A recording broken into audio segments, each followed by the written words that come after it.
Kaleshwaram SEC నూనె శ్రీధర్ వ్యవహారంలో సంచలనాంశాలు వెలుగులోకి వచ్చాయి.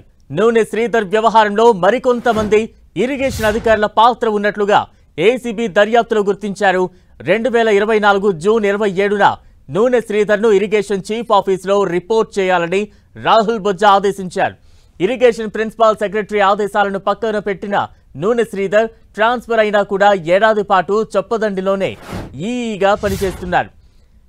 Irrigation principal secretary Rahul Bojja ఆదేశాలను పక్కన పెట్టి ఈఎన్సీ అనిల్ ఆదేశాల మేరకే అక్కడ పనిచేసినట్లు ఏసీబీ అనుమానించింది. నూనె శ్రీధర్కు ఈఎన్సీ అనిల్కు ఉన్న సంబంధాలపై ఏసీబీ ఆరా తీసింది. ఇరిగేషన్ చీఫ్గా ఉండి ప్రిన్సిపల్ సెక్రటరీ చేసిన ట్రాన్స్ఫర్ సైతం ఆపినట్లు అనుమానాలు వ్యక్తమవుతోంది. త్వరలో నూనె శ్రీధర్ను కస్టడీలోకి తీసుకుని ఏసీబీ విచారించనుంది. ఈఎన్సీ అనిల్ పాత్ర పైన ఏసీబీ విచారణ జరిపే అవకాశాలున్నాయి.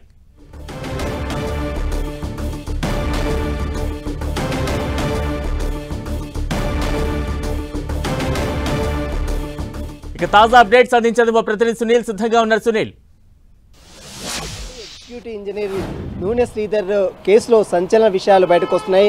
ఇప్పటికే మనం చూసాం, ఆదాయాన్ని మించిన ఆస్తులు నూనె శ్రీధర్ కలిగి ఉన్నారన్నటువంటి ప్రధాన అభియోగాలతో గతంలో ఏసీబీ అధికారులు నూనె శ్రీధర్ నివాసాలతో పాటు తన కుటుంబ సభ్యులు, తన బంధువుల నివాసాల్లో కూడా ఏకకాలంలో 13 చోట్ల ఏసీబీ అధికారులు సోదాలు చేసి దాదాపు 200 కోట్ల మేరకు చీరచ్చర ఆస్తులను కూడా గుర్తించారు. ప్రస్తుతం శ్రీధర్ని అరెస్ట్ చేసి జ్యుడిషియల్ రిమాండ్ చెంచల్గూడ జైలుకి తరలించారు. ఇక నూనె శ్రీధర్ని కస్టడీలో తీసుకుని విచారిస్తే కొంతమంది పేర్లు కూడా బయటకు వచ్చే అవకాశం ఉందని తెలుస్తుంది. ఎందుకంటే ఇతను పనిచేస్తున్నటువంటి వ్యవహార శైలిలో కూడా కొంత పోలీసులు ఏసీబీ అధికారులు కొంత అనుమానాలు కూడా వ్యక్తం చేస్తున్నారు.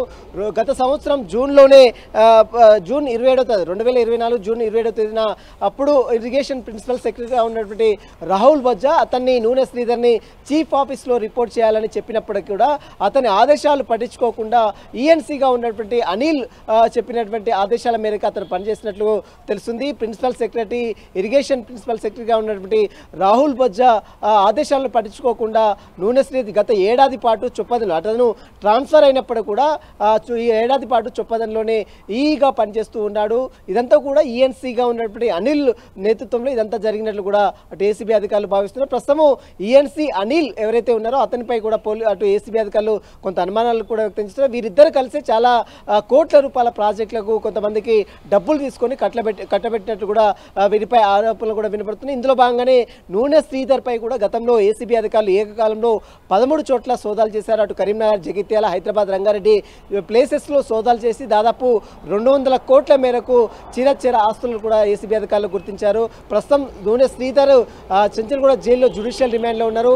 అతన్ని కస్టడీలో తీసుకొని విచారిస్తే ఈఎన్సీగా ఉన్నటువంటి అనిల్ పాత్ర కావచ్చు, ప్రిన్సిపల్ సెక్రటరీ గతంలో ఆదేశాలు ఇచ్చినప్పుడు కూడా ఎందుకు ట్రాన్స్ఫర్ కాలేదు, ఎందుకు రిపోర్ట్ చేయలేదు, ఇరిగేషన్ చీఫ్ ఆఫీస్లో ఎందుకు రిపోర్ట్ చేయలేదనే అనేక అంశాలపై కూడా అటు ఏసీబీ అధికారులు పూర్తిగా కూపీలాగే అవకాశం ఉంది. మొత్తం మీద అతన్ని ఈఎన్సీగా ఉన్నటువంటి నూనె శ్రీధర్ని కస్టడీలో తీసుకొని విచారిస్తే మరికొన్ని పేర్లు కూడా బయటకు వచ్చే అవకాశం కూడా ఏసీబీ అధికారులు భావిస్తున్నారు. బలరాం, సునీల్ అంటే రైట్, థ్యాంక్ యూ సునీల్.